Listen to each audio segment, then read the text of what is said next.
Bueno, volvemos a los periodistas en esta tarde cuando son las 7 de la noche en punto y le damos la bienvenida esta tarde. Vamos a hablar de otro tema. Al final terminamos hablando pues de México, de nuestro país, y hoy le damos la bienvenida a Federico Mastrogiovanni aquí al estudio.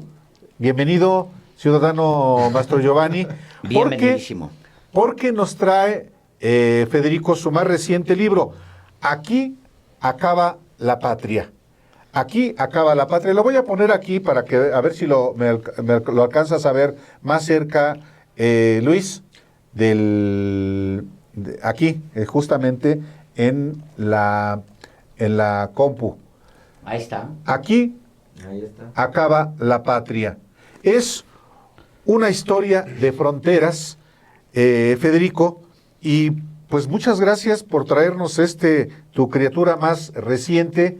Es un libro de alguien como tú, recorre también el territorio nacional de punta a punta, desde Tapachula hasta Tijuana, donde comienza la patria allá y en el sur. Así es, y de hecho estaba escuchándolos hace rato hablando de Cedillo, y sí, por supuesto estábamos comentando, ¿no?, el hecho de que ya no se puede uno mover en tren en este país desde ese sexenio, si no estoy equivocado. Yo no estaba aquí todavía, pero me consta que sí había ferrocarriles de transporte de personas, y tiene que ver con este libro porque sí viajé en tren en este país junto con los migrantes, pero en el lomo del tren, en la bestia, en varias ocasiones, acompañando y documentando el viaje de miles de personas que pues así viajan en el lomo de la bestia, por supuesto migrantes centroamericanos sin documentos, y es uno de los pasajes que intento hacer desde la frontera sur a la frontera norte, y algunos tramos son en la bestia. Entonces es un viaje, bueno, son muchos viajes en realidad que hice a lo largo de varios años, que tienen como objetivo tratar de hacer una reflexión a través del periodismo sobre la idea de frontera, la idea de exilio también, y de patria, pues qué es esta cosa tan rara, en un viaje que va de Tapachula a Tijuana, de la T a la T. Uh-huh. Hay países que tienen fronteras como tales, delimitadas, digamos, políticamente en algún escritorio, o delimitadas por la historia. Y nosotros tenemos, tanto en el sur como en el norte, dos enormes cicatrices, porque son cicatrices que se formaron justamente de historias no tan agradables para un país como este. Y hay también en este país no solamente esa delimitación brutal, digamos, que son las fronteras, sino también como dos Méxicos que han podido convivir. Y no me refiero a las diferencias sociales, sino a un México que es muy mágico, y ahí es donde quiero que nos cuentes, porque llegas con ojos frescos para verlo, un México que es muy mágico, que tiene absolutamente todo para estarse contándolo, narrándolo, sin tener que brincar al otro México, que es el trágico y que también es muy duro. Sí, de hecho son acercamientos a países que, no sé, yo cuando llegué hace más de 20 años la primera vez, conocí el primero, ¿no?, el que tú mencionas, lo mágico, y por supuesto que es lo que te atrapa y lo que te encanta, ¿no? También me tocó un cambio, un aumento de la violencia que pues después con los años entendí que tenía que ver con la declarada guerra contra el narco de Felipe Calderón, ¿no? Ese aumento se da, o sea, tiene fecha, claramente existía, por supuesto, una violencia, pero esa exacerbación, y pienso que no pueden, digamos, relatarse por separado. A lo mejor se debería trabajar para que prevaleciera, digamos, la parte amigable y la parte que nos hace vivir mejor, pero yo creo que nuestra profesión de periodistas nos impone el entendimiento, ¿no? Tratar de entender. O sea, no solamente limitarnos a criticar o a decir esto es así y entonces entender cuáles son las razones profundas por las cuales coexisten estos mundos que tú mencionas, ¿no?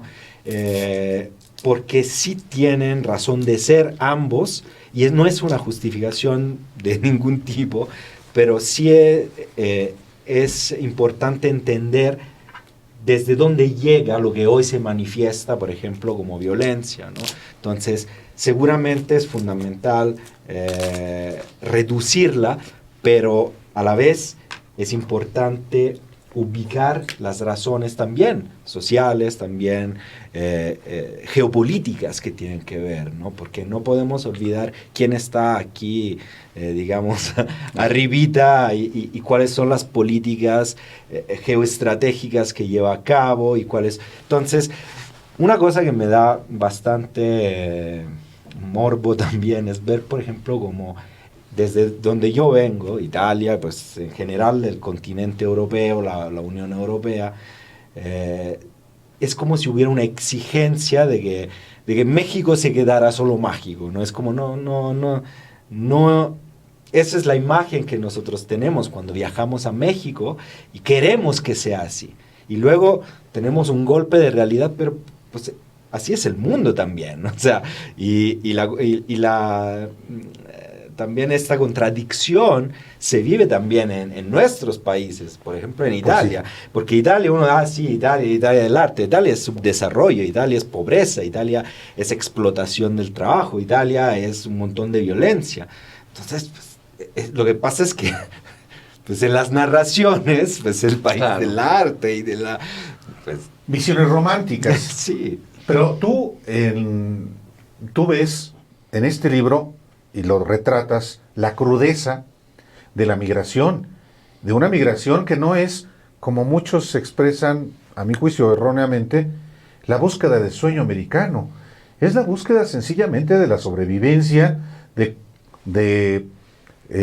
vecinos de nuestro país, incluidos compatriotas que se van, si no a Estados Unidos, muchos se quedan en Baja California, se quedan en Sinaloa, se quedan en Ciudad Juárez, efectivamente. Pero tú retratas en este libro esa crudeza de la migración. ¿Qué te sorprendió? ¿Qué descubriste? ¿O no descubriste mayor cosa, Federico? Me sorprendieron muchas cosas y entendí que, por ejemplo, no sé, hay aspectos, esto que tú mencionas es muy cierto, y es lo que vive cualquier emigrante. O sea, no hay un solo emigrante que escoja emigrar que no busque una vida mejor. Pero esto lo busca también un emigrante privilegiado como soy yo. O sea, yo llegué en avión, tenía mi pasaporte italiano, en toda tranquilidad llegué a México, tengo los papeles, pero lo que te mueve siempre es: vamos a ver si puedo vivir mejor que donde estaba antes, porque si no, uno se quedaría donde está. Sin duda. Ahora, lo interesante es que los procesos migratorios no tienen una sola dirección. Una cosa que yo aprendí a lo largo de estos años, una de las muchas cosas, es que, por ejemplo, no sé, me ha tocado, hay un capítulo donde relato de un pueblo de dentistas que no sé si conocen, está en la frontera con Yuma, con Arizona, sí. Los Algodones, que es una aldea, o nace como aldea, donde se han ido a trabajar muchos dentistas de la Ciudad de México hace 40 años. Porque cruzan de la frontera de estadounidenses para atenderse. Exacto. Como en todo lo largo de la frontera, por exactamente. supuesto. Pero esto que nos dice que hay, cuando nosotros pensamos a estos señores, estas señoras, ancianos en su mayoría, estadounidenses, que son en realidad en su país, no son los dominantes, son los subalternos, son los perdedores. Porque si fueran tan ganadores, pues no necesitarían cruzar la frontera como migrantes estacionales, como snowbirds, como pájaros de la nieve que migran y luego regresan cada año para cuidar su salud, porque están en un sistema en el cual no pueden literalmente pagarse un cuidado de médico, un cuidado de dientes, los medicamentos. Entonces tienen que utilizar su estatus de pues, estadounidenses para poder tener algún privilegio económico, pero en otro país, Claro, porque en el suyo son subalternos. Entonces, esto a mí me parece interesante, porque nos habla también de las injusticias del disparidad. de allá. O te habla de un país del medio. Claro. Porque también hay una nación en medio ahí, que ni siquiera tiene fronteras. Sí. Es decir, mexicanos que van y vienen. Yo siempre me gusta decir que, por ejemplo, en el sur de Nuevo México, en el sur de Texas, en casi todos... California. En el sur de California, tú puedes perfectamente sobrevivir sin el inglés. Sí. Pero si te falta el español, ya te chingaste. Sí, te chingué. O sea, porque hay una nación en medio también, o sea, que ha creado una propia identidad, que es una identidad muy complicada y es muy difícil, porque para Estados Unidos el sur no existe. O sea, allá en el sur hasta quién sabe qué está pasando, en Texas, pues sí, quieren control pero en realidad, tú ves, hay un montón de pobreza en el sur de Estados Unidos, y el norte mexicano, pues tiene sus propias peculiaridades. Ahora, tu visión del sur, ¿qué es el sur mexicano? Del sur de México. Sí. Pues eso también creo que cambió mucho mi idea de lo que era el sur, porque yo tenía esa idea también un poco romántica, ¿no? Sobre todo de los primeros años que viajaba mucho, entonces todo el tema mesoamericano, de las culturas que son fuertes y que son, digamos, este elemento que todavía resiste de alguna manera a una contaminación que es inevitable, ¿no? Pero luego hay muchos sures, ¿no? Entonces me ha tocado conocer toda la zona del Soconusco, que yo no conocía antes de hacer esto. Bueno, sí había estado en Tapachula, pero no a profundidad. Entonces también me di cuenta, porque pues los hechos estaban ahí, no más que yo los desconocía, era ignorante. Pero también de esa contaminación y de esta mezcla de, por ejemplo, ciudadanías y culturas en el sur, en una frontera porosa, claro, de manera diferente que la frontera norte, pero igual de rica y de articulada, ¿no? Entonces, toda la migración china, de la cual yo sabía muy poco. Yo sabía que en Mexicali se come comida china, no sabía que en Tapachula se comía comida china, por ejemplo, pero no solo esto, o sea, toda la migración. Aquí se cuenta una historia, a mí me pareció bonita desde el primer momento, dos hermanos corsos que a principios del siglo XX emigran de Córcega, esa isla que es una isla nunca conquistada de verdad. Los romanos nunca pudieron conquistar Córcega, nunca, jamás. Ahí exiliaban a la gente, exiliaron a Séneca durante 9 años, pero que fue pisana, fue genovesa y luego fue francesa y sigue siéndolo, en donde odian justamente a los franceses, digo justamente por lo que les han hecho los franceses. Emigran dos hermanos corsos y acaban en el Soconusco, a Tapachula, a trabajar en la planta del café. Ahora, a mí me parece fascinante, ¿por qué? Porque no es lo más inmediato que uno podría pensar, que llegue gente de Córcega, que en nuestro imaginario es Francia, entonces es una potencia, entonces ¿cómo van a emigrar los corsos? Pues claro, los corsos son como nosotros, son como los italianos, de hecho hablamos casi el mismo idioma, y emigran como nosotros, por pobres. Entonces llegan y luego me doy cuenta de que hay un montón, porque en una época muy importante, pues se produjo café y era una zona riquísima, sí, donde había familias alemanas, inglesas, sí, francesas, de todos lados, que por supuesto venían ahí a sacar, café, ¿no? Por supuesto, a salir de pobres. También. Y deriva en corso de los migrantes de Córcega llegan a Chiapas y de ahí Ángel Albino Corzo. ¿Qué? De ahí el nombre de Ángel Albino no Corzo. Lo sé. No lo sé. Porque Ángel Albino Corzo. Pues bueno, sí. Chiapa de Corzo. Chiapa de Corzo, claro. Qué loco. Es que hay una comunidad corsa ya. Pero Pues, es estas magias de la... Sí. Estas magias de las migraciones. Es la magia de la migración. Este país es de migrantes. Y se volvió un país de migrantes. El norte, por ejemplo, el Paso del Norte, mi tierra, ¿no? Ciudad Juárez, pues era un paso porque ahí baja una de las sierras y luego se levanta la otra sierra, la Sierra Madre se levanta ahí justamente, por ahí pasa un río que era tan grande que se cuenta que era el río Manso, por eso los indios mansos estaban ahí, era un río manso porque era tan grande que parecía una laguna que se movía, es lo que narran, ¿no? Los primeros españoles que llegan y que ven eso dicen, esto es una laguna, pero ¿por qué se mueve? ¿No? Y era un río tan grande que se movía. Las magias de las migraciones, yo contaba ahora que regresaba de un viaje a Nueva York, entro a un lugar a oír jazz, me atienden mexicanos que fueron los que se terminaron quedando con ese lugar donde cantan afrodescendientes, virtuosísimos, maravillosos, y quienes atienden el lugar son mexicanos. En una combinación que dices tú, bueno, en Nueva York todo se vale, pero es producto pleno de la migración, forzada o no, pero son las migraciones que hacen y construyen esa magia. Claro, y esto es este tema así como que es general, pero en realidad es profundo, que tiene que ver con algo que el ser humano hace desde siempre. Entonces también, por un lado, la gran atención que hoy los medios dan a los procesos migratorios, ¿no?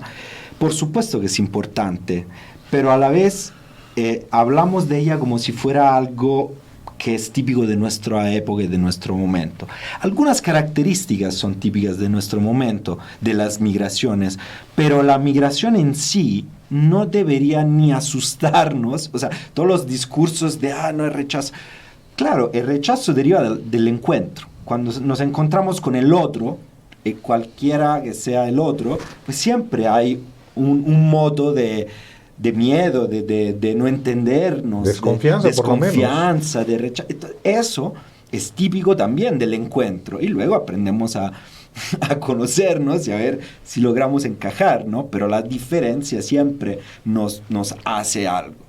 Pero tampoco pensar que la migración, nos están invadiendo. Así funciona la vida humana. Nadie te está invadiendo solo porque transita de un lugar a otro. Claro, el tránsito o la migración conlleva problemas de todo tipo. Y luego uno tiene que enfrentarlos, intentar resolverlos. Pero como mi idea de base era, vamos a intentar pensar la migración como algo, y como lo dice Séneca. Séneca le dice a su mamá, cuando está en exilio en Córcega, le escribe a su mamá, la Consolatio, a su madre, diciéndole, no te preocupes, o sea, soy exiliado, sí, pero pues esto siempre, se lo dice hace 2000 años, siempre ha pasado. Esto de emigrar es lo más normal del ser humano. Y hace 2000 años los argumentos y sigue siendo son válidos, de lo más normal del mundo. Claro, exacto.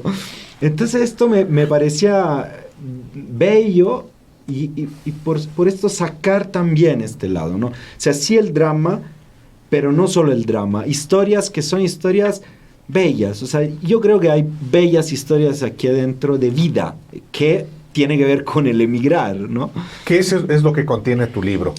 Pues que acaba, ¿salió cuánto? Salió en diciembre, pero ahora estamos haciendo las primeras presentaciones, sí. Entonces en realidad pues está saliendo ahora casi. Sí, yo creo que Federico me hizo favor de regalarme su libro, que le agradezco mucho, y sí, hoy pues que estamos volviendo un poco a la normalidad, que estés aquí en el estudio, pues sí es muy grato. Perdón, Alejandro, te interrumpí. No, es que es un tema que a mí me gusta mucho. De hecho, el tema de la migración, pues imagínate. Ciudad Juárez. Viviendo Sí, en la frontera sí, misma. en Juárez, pues es una ciudad de migrantes.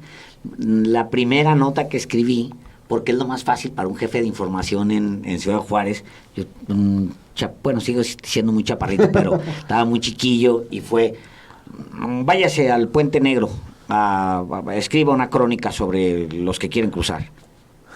Y ahí vas, ¿no? Y es mi primer encuentro como periodista con una nota es, estoy parado en el Puente Negro viendo, pues, al puente de ferrocarril, justamente, un puente negro de metálico grande, por donde los migrantes, pues, brincaban antes, y ahora ya no se puede, pero se brincaban por ahí, y caminaban, y se metían, y se internaban a Texas, ¿no?